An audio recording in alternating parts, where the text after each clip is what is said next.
Brad Williams, Frugal Finance. What happens when interest rates change in terms of an outstanding mortgage or a bond or any fixed instrument? We're going to see some radical changes. Here's the math. The accuracy, would the market buy into this? I don't know, but it's a good example as to the impact of interest rates. Here, we have an original loan of 80 grand. It could be a AAA rated deal.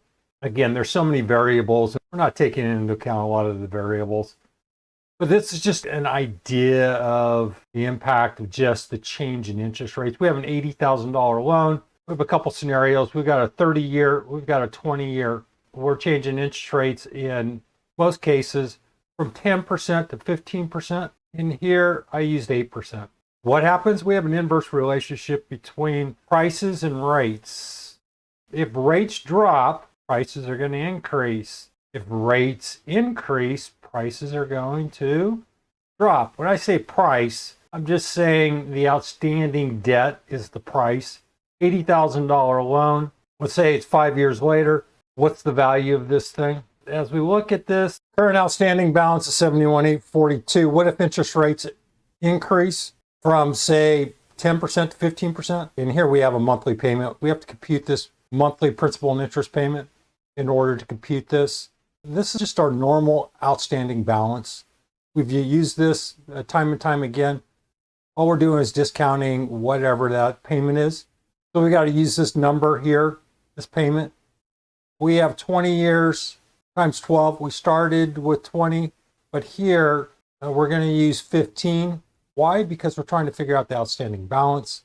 Just a shortcut because it's redundant. Here we have the change. We're going to use this formula. What's the change? All we're doing is changing this interest rate. If we go up here to 71, we're going to use 10% and then 15 times 12. This is the number of years left. And then the same principal and interest.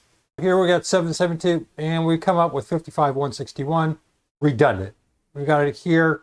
Keep in mind, this is originally a 20-year loan. And notice the computation, we back out 5 of those years. We have to come up with this principal and interest payment, and that's based on the current loan balance. Kind of an odd workaround. And again, there's so many other variables involved in terms of valuing outstanding debt. Just go with me on this one. So what it's saying is go from 10 to 15%. See, there's a $16,000 drop. Hypothetically, let's say you refinanced your $71,000 842, and the next day interest rates go from 10 to 15%. That value is worth $55,161 to that lender. Clearly, they're probably hedging, but that's beside the point. So 1% change in interest rates affects the pricing by 4%. Reverse it. We're going from 10% to 8%. We have a $77,000 outstanding loan. Keep in mind, this is a 30-year deal. Increase. We have a premium. And here we have that same 30-year loan go from 10 to 15%. We're just subtracting it.